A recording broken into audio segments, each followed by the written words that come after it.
Este podcast pertenece a la red Podcast SN.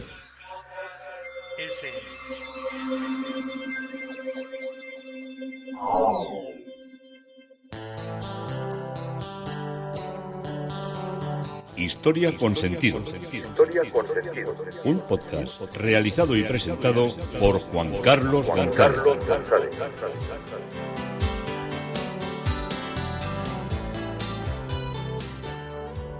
Un saludo a cuantas personas se acercan a través de las redes sociales, de Facebook, de Twitter, de mi página web Historia con Sentido. Yo soy Juan Carlos González y un día más encantado de acercaros una parte de la historia. Estamos con el reino nazarí, estamos contando historias que afectan a lo que es la realidad geográfica del Mediterráneo y estamos también contando historias que sobre todo hacen referencia a la política, al desarrollo y a todo lo que fueron los monarcas, los reyes, los sultanes nazaríes. Hoy el tema propuesto es el aislamiento de la Granada nazarí en el siglo XV. Enrique IV, el hermanastro de Isabel la Católica, ya somete a una tensión muy fuerte a todo lo que es el reino nazarí, que cada vez los habitantes de este territorio se dan dando cuenta que tienen los días contados. Pero vámonos al mar Mediterráneo, a todo lo que estaba pasando y a todo lo que está pasando también en esta época tan interesante de nuestra historia, una historia muchas veces olvidada, muchas veces desconocida, pero por otra parte tan nuestra. La vocación política de los nazaríes fue necesariamente no agrandar, no la expansión territorial, sino la de defender el territorio que tenían. Salvo en el reinado de Ismael I, entre 1314 y 1325, cuando por última vez el territorio se amplía por la frontera norte de la Cora de Elvira con la conquista de Huéscar, Valera y Orce. De esta necesidad defensiva derivan la creación de los medios necesarios para realizar que cristalizaran en un ejército fronterizo, poderoso y eficaz, en el orden interno y la existencia de una diplomacia habilísima para las relaciones exteriores del Estado. La acción naval nazarí se realiza en la frontera marítima mediterránea y tiene el doble signo o línea de actuación que sería de protección y defensa del litoral y también proporcionar un equilibrio económico al Estado nazarí. Desde los inicios del reino, en la mitad del siglo VIII al siglo XIV, la costa nazarí se ve afectada, al igual que toda la cuenca mediterránea, por las actividades de pirateo que sobre los puertos realizaban los súbditos de los reinos cristianos vecinos. Y a su vez, las naves granadinas efectuaron incursiones de piratería contra súbditos y territorios en los reinos cristianos vecinos. Es evidente que esta participación era un mal endémico en el Mare Nostrum. Sin embargo, parece que lo practicaron menos que los estados vecinos en pleno desarrollo de expansión marítima. Los actos de piratería realizados por los súbditos de la Corona de Aragón y de Granada dieron lugar a la delicada y abundante correspondencia diplomática entre ambas cortes, que a través de sus embajadores, de mercaderes y de mensajeros estrechan las relaciones entre ambos estados. Estas cartas de reclamaciones por actos de piratería denuncian la realización de los asaltos realizado o bien por cristianos o bien por nazaríes. Dichos actos obstaculizaban la política general de alianzas y especialmente cuando se realizaban las negociaciones de nuevos tratados de paz o renovación de los ya cumplidos. Como pues se distingue un poco en el reinado de Al-Amar, que fue el primer rey, Muhammad II, Muhammad III, Nasar, Ismael I, Muhammad IV, Yusuf I y Mohamed V, y sus relaciones con los reyes de la Corona de Aragón durante los siglos XIII y XIV. Ya veis que ya nos están sonando los Mohammads, los Yusuf y los Nasar y los Ismail ya no están sonando más, que cuando yo llegué a todo esto al principio no sabía quién era cada uno, y leía en la Alhambra cuando entraba, esto es de Muhammad, pero no sabía qué Mohamed era, o pensaba que todos eran Mohamed, que todos se llamaban Mohamed, pero no, había muchos. La diplomacia mantiene un papel primordial en estas relaciones. Se exige con firmeza por ambas partes la devolución del botín de la operación de pirateo, que eran los cultivos y bienes y dineros, y permanece en los documentos el hábil tono diplomático con mucho tacto político, porque será una opción, dice, que os agradecería en gran manera, y en eso satisfaré las exigencias de vuestra lealtad tan merecedora de gratitud y de vuestra sana intención. Las actividades de pirateo suceden de una manera periódica por parte de la Corona de Aragón. La Corona de Aragón tenéis que tener en cuenta que era la que más potencia tenía, porque estaba enfocada toda hacia el Mediterráneo. A la espalda tenía Castilla, pero para adelante tenía toda Italia y todo el Mediterráneo para conquistar cosas. Y la fuerza entonces de las reclamaciones granadinas o aragonesas es el que dichos encuentros hayan sido realizados con un tiempo de vigencia que muchas veces estaba dentro de los tratados de paz concertados. Muchas veces porque ni el rey se enteraba. Así, cuando Yusuf I reclama cautivos apresados por súbditos aragoneses de Pedro IV, insiste en que el hecho ha tenido lugar precisamente en los últimos días, cuando el tratado de paz lleva ya varios días en varios meses en vigor. El proceso por el cual se llegaba a la reclamación del botín obtenido en un acto de piratería y se convertía en un asunto de Estado es muy simple. Aquellos súbditos perjudicados en sus bienes o en sus familiares presentaban una denuncia ante la Corte con documentos verdaderamente autorizados, por medio de los cuales se formaba una relación de personas apresadas, fechas, daños ocasionados, y el rey, presionado por estas denuncias, enviaba la carta de reclamación con todos los datos, si era nazarí, a la Corte de Aragón, y si no, viceversa, por medio de embajadores que negociaban la devolución de los bienes, la liberación de los cautivos o las indemnizaciones que hubiera lugar, de acuerdo con las cláusulas establecidas en los tratados de paz. Durante el siglo XIV, los daños sufridos por los nazaríes son muy acusados y motivan las quejas de Yusuf I a Pedro IV en una carta de reclamación fechada el 22 de septiembre de 1344, y en especial de junio a septiembre, tiempo que no ha cesado las naves de vuestro país de correr estas costas, causando tales daños, que en este periodo de tiempo han desaparecido multitud de personas y son un gran número las quejas que nos han dirigido las gentes de nuestros dominios por tal motivo.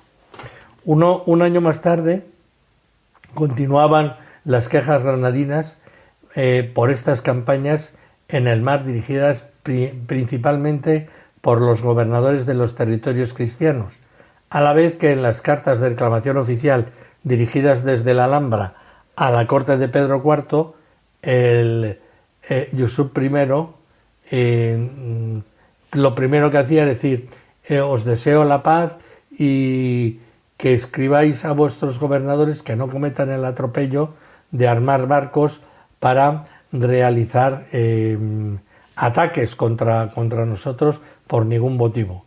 Las naves de vuestro país han seguido recorriendo y asaltando las costas de nuestros estados, y en términos que han perdido tantas personas y tantos bienes a ellos pertenecientes como no se habían perdido en tiempos en que estábamos en guerra, que en modo alguno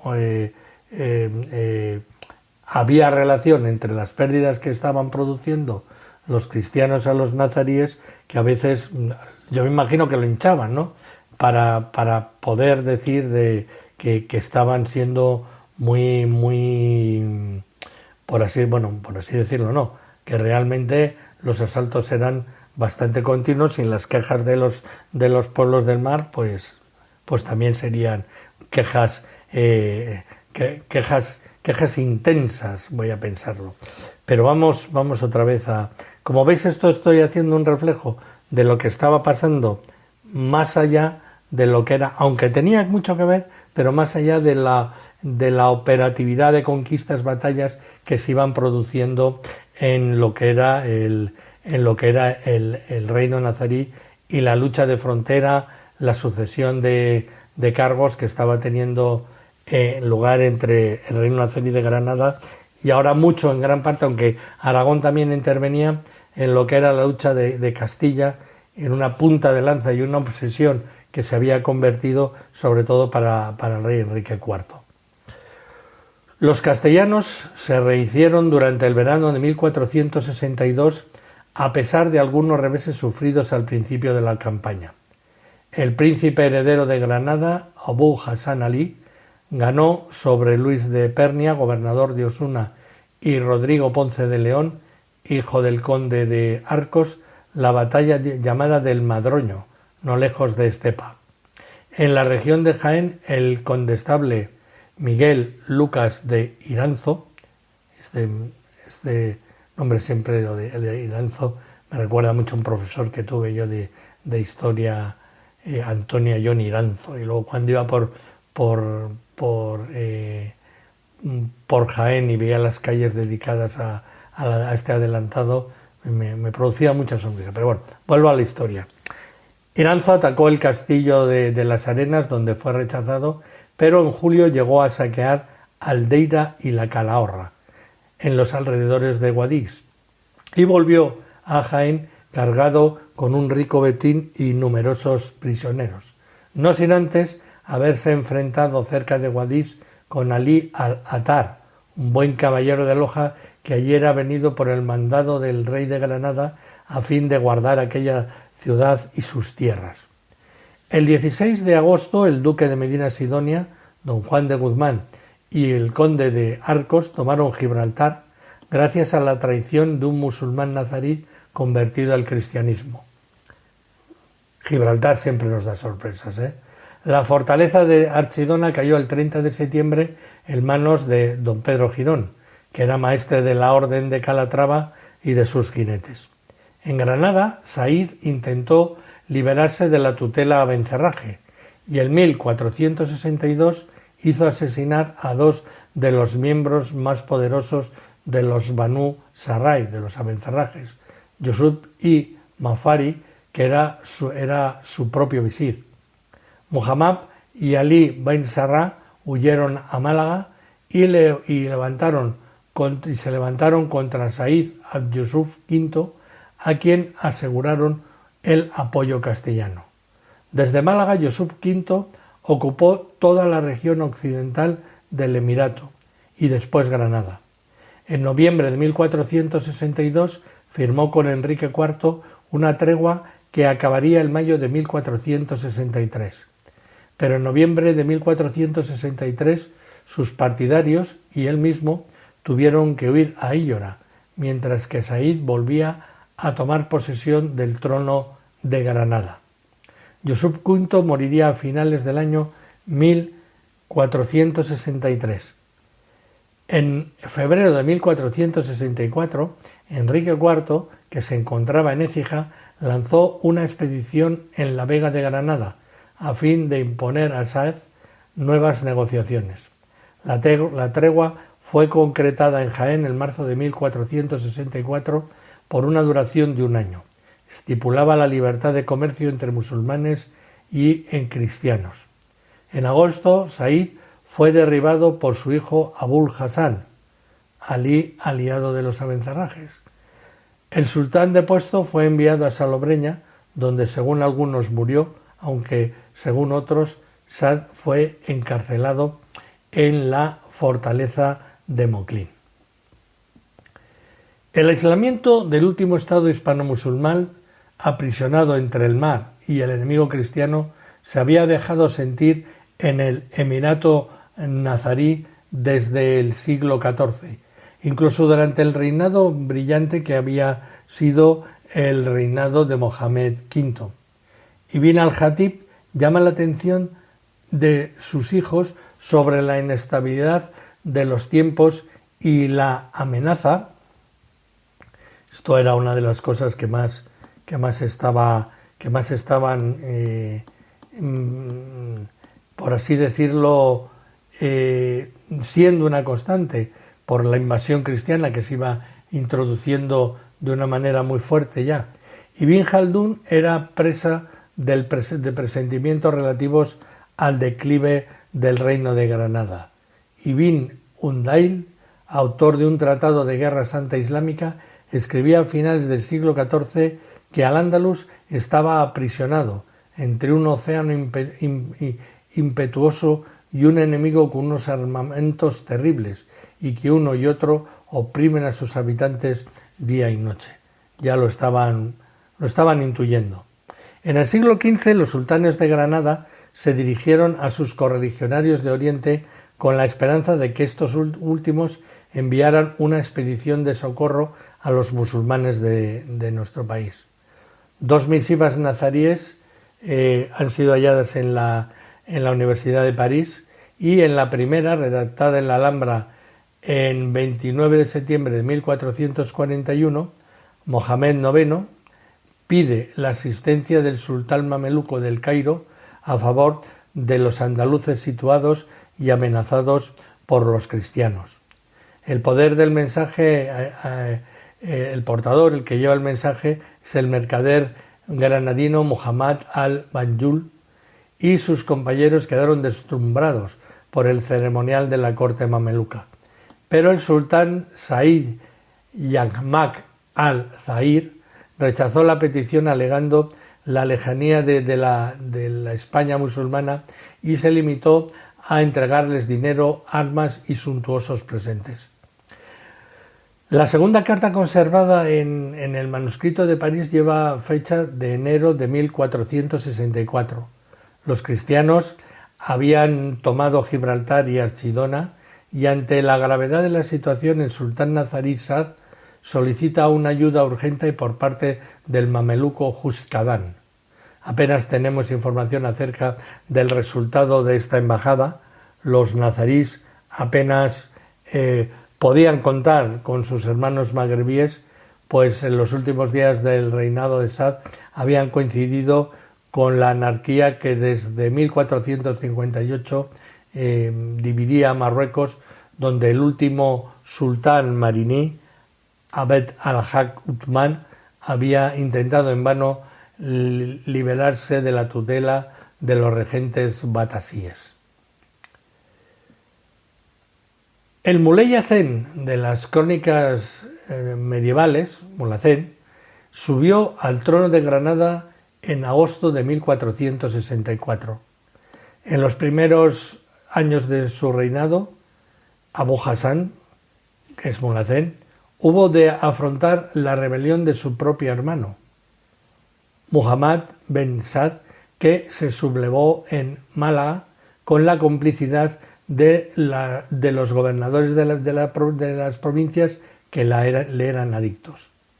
La guerra civil estalló cuando ellos proclamaron rey al príncipe Mohamed, pero la sublevación fue reprimida gracias a la habilidad del soberano, que consiguió obtener la sumisión de su hermano y vencer la revuelta de los Banu Sarrás, de los abencerrajes, que se habían atrincherado en la ciudad de Málaga.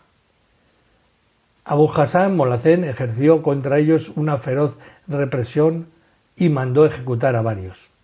Los supervivientes se refugiaron en tierra castellana y hallaron asilo junto a grandes familias de la nobleza andaluza, los Aguilar y los Medina Sidonia.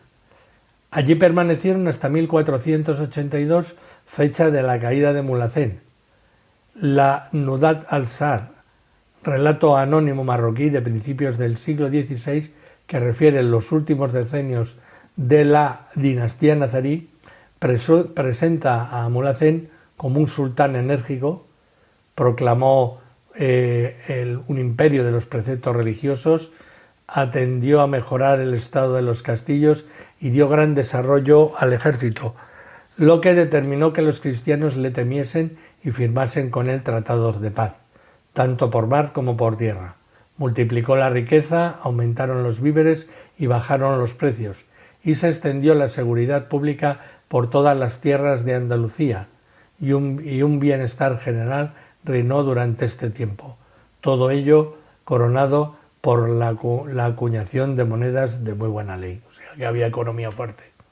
El relato musulmán y las crónicas cristianas denuncian la decadencia de Mulhacén, que están de acuerdo en situar poco tiempo después de la grave inundación que se desencadenó en Granada el 25 de abril de 1478.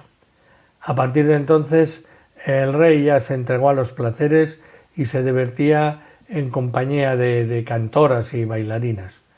Tal vez era porque, como había sido tan desgraciada esta inundación, todos pensaban que ellos estaban abandonados y que el sultán se lo estaba pasando de gloria.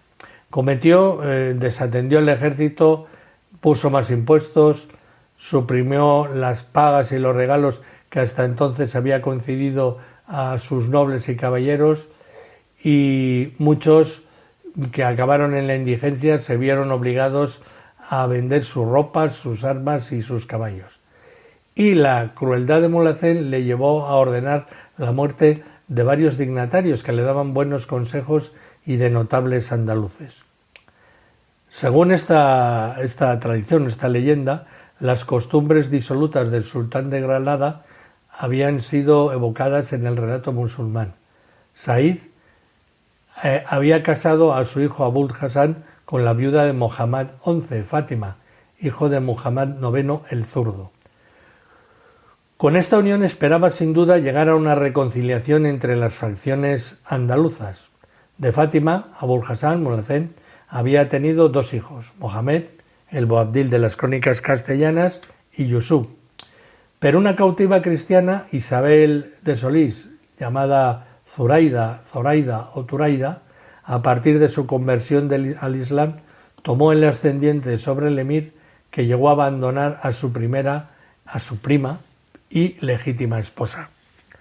Después de los cronistas españoles de finales del siglo XV y del siglo XVI, también los autores románticos del siglo XIX se iban a dedicar a la vida privada de Mulhacén y le iban a transformar en leyenda. Washington Irving, en su crónica de la conquista de Granada, escrita en 1829, y Miguel Lafuente y Alcántara, en su historia de Granada, pone un acento en los amores de Abul Hassan con Zoraida y los celos de la esposa abandonada. Desde hacía más de unos 50 años, el objetivo final de los castellanos se perfilaba ya con una precisión incrementada. Se trataba de aniquilar el reino de Granada y eliminar definitivamente el Islam de la península ibérica. El relato musulmán no menciona la ayuda aportada por Mulhacén por su correligionario Uthman al-Fasí de Túnez, algunos subsidios para la Guerra Santa enviados en 1464. El autor anónimo se limita a dar cuenta de que Abul Hassan Mulhacén guerreó en tierra cristiana en varias ocasiones. Cada verano tuvo lugar expediciones de corta duración y con objetivos restringidos. 1469 marca una fecha importante en la historia de la hispana cristiana. El enlace matrimonial que se celebró ese año entre Fernando, hijo y heredero del rey de Aragón Juan II, y la princesa Isabel de Castilla, hermana de Enrique IV, que supuso el principio de una unidad territorial. Sin embargo, en Castilla proseguían grandes luchas intestinas. Isabel era pretendiente a la sucesión del trono y se encontraba en conflicto con Enrique IV. En la frontera granadina reinaba una situación confusa, porque los nobles andaluces, casi independientes del poder central, se destrozaban entre sí. Algunos mantenían a Mulhacén y con los gobernadores del reino nazarí tenían excelentes relaciones. El sultán de Granada estaba muy interesado en explotar las rivalidades y las luchas entre los señores andaluces. Los cronistas cristianos de la época ofrecen relatos muchas veces contradictorios sobre el desarrollo de las luchas fronterizas y su cronología. Los granadinos fueron por delante al principio del reinado de Mulhacén, pero los cristianos, los granadinos iban por delante, pero los cristianos replicaron, aunque sin obtener resultados importantes. En mayo de 1471, el condestable de Jaén, Miguel Lucas de Iranzo, y don Alonso de Aguilar preparaban una incursión contra Monticíjar, en territorio nazarí, pero los espías del conde de Cabra, alcalde de Alcalá la Real, se lo hicieron saber al sultán de Granada. El hijo del conde, 500 jinetes y 2000 soldados de a pie partieron de Alcalá la Real y se reunieron con los granadinos en La Vega. El proyecto cristiano fue divulgado y una entrada del sultán tuvo lugar en el territorio de Jaén el 29 de septiembre, el día de San Miguel. 3000 jinetes y un gran número de soldados de a pie granadinos acudieron a Alcalá la Real, quemaron y saquearon la higuera de Martos y Santiago a una legua de Porcuna. Hicieron 400 prisioneros. En 1471 el marqués de Cádiz había tomado Cardela y saqueado Grazalema, y su rival, el duque de Medina Sidonia, recurrió a Mulhacén, quien se apresuró a recuperar del marqués la localidad de Cardela. En 1474, tras la muerte de Enrique IV, Isabel fue proclamada reina de Castilla en la iglesia de San Martín de Segovia. Unos meses más tarde, como le incumbía antes de nada allanar las dificultades interiores de su reino, consideró acertado prolongar la tregua con Mulhacén. Hacia el 20 de junio de 1475, Diego Fernández de Córdoba, conde de Cabra, concretó en nombre de Fernando de Isabel una tregua por un año que tenía efecto en el territorio que se extiende desde Lorca hasta Tarifa, de barra a barra. Un año más tarde, día más, día menos, los enviados castellanos Fernando de Aranda y Pedro de Barrio Nuevo firmaron con Mulhacén una tregua que se extendía por un periodo de 5 años. Pero las escaramuzas continuaron durante las treguas.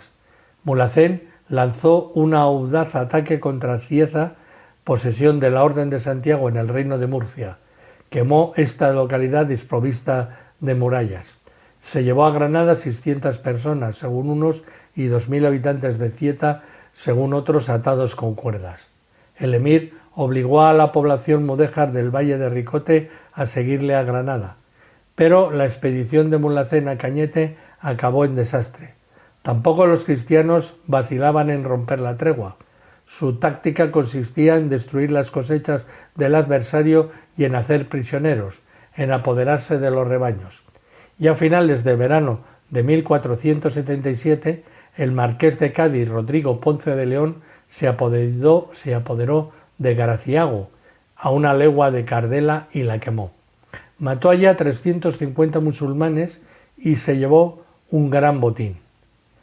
En enero de 1478, el conde de Cabra concretó con Mulhacén una tregua de 3 años, en nombre de Fernando e Isabel, quienes, comprometidos en la guerra de Portugal, dispensaron al sultán de Granada del pago del tributo anual que sus predecesores habían hecho efectivo durante varios decenios. La maniobra de Fernando consistía en dividir para reinar. En 1474 había tenido lugar algunas conversaciones entre Fernando y su hijo y un hijo de Yusuf IV, el príncipe de Almería Ibn Salim Ibrahim al-Nayar, que no consideraba rey a Mulhacén. Ibn Salim y su hijo Yahya enviaron suntuosos regalos a Isabel y a su esposo por medio de un cautivo cristiano que ellos liberaron sin rescate. Fernando les prometió, en el caso de que entrara en conflicto con Mulhacén, el apoyo de su padre, el rey de Aragón, Juan II. Los archivos castellanos nada dicen acerca de las consecuencias inmediatas de esta alianza ni sobre la suerte del pretendiente de Almería, pero conocemos su existencia. Y hasta aquí nos ha llevado ya en la precipitación final. Estamos a escasos 20-30 años del final del reino nazarí y hemos titulado a este capítulo El aislamiento de la Granada nazarí en el siglo XV.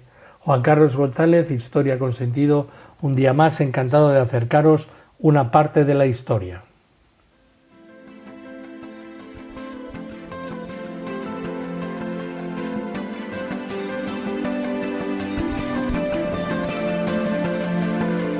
Hasta aquí un episodio más de Historia con Sentido. El podcast que te habla de historias de la historia, sucesos, eventos, como si el ayer fuera hoy.